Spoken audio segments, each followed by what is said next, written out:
The last experience I will share happened mid-July, in a very bad area in Detroit. There had been an incident where a guy supposedly tried to abduct a child, was stopped by people in the neighborhood who beat the man very bad, and he escaped to his house, where the neighborhood people quickly called police and civilians surrounded the man's house to prevent escape. The police response time in this area is horrible, and the people were throwing rocks through the man's window and damaged his car.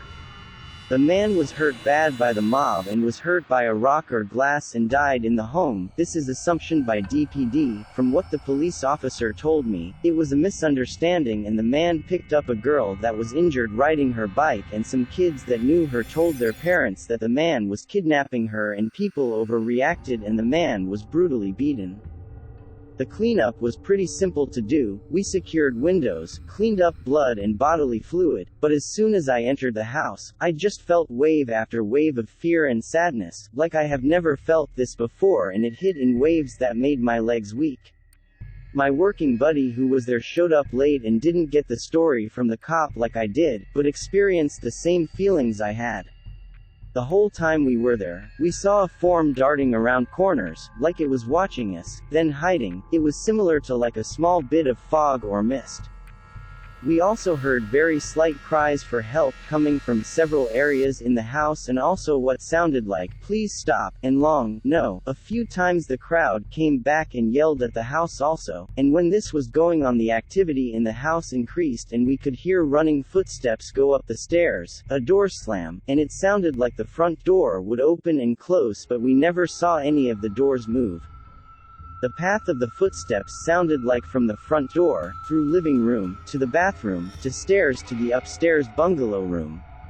The part that really got me was I could feel the floor impacts that felt like the vibrations of someone running past me when I was cleaning the areas. And each time I would be hit by one of those waves of fear and sadness. When we left the house, there were a few people on porches hanging out like as usual during summer, and the people were still hostile and yelling random things, but directed at us as we loaded the van and took off hazmat suits. We ignored this, but before we had loaded all the material from the house into the van and locked the house, the front door slammed hard enough to sound like a gunshot, which scared me and my crew member, along with the people on the front porch, to the point where they went inside. The front door deadbolt was somehow locked and we could not get it open. I think it was a different key than the knob, so we ended up leaving several boards in the house that were left over from boarding a few of the windows. The job got way worse when I started the journal after 3 months in, several experiences with what I think was paranormal, many situations that stressed my mental state to the point where my mask of sanity started to slip. In the end, I worked at this place for almost 2 years, and of my crew, all died, 2 from suicides, 1 from drug overdose that could have been intentional, but we will never know. I just know that when these 3 guys, my age, around 19 and 20, started this job, all were normal, well-adjusted guys with no cares in the world other than girls, parties, and working.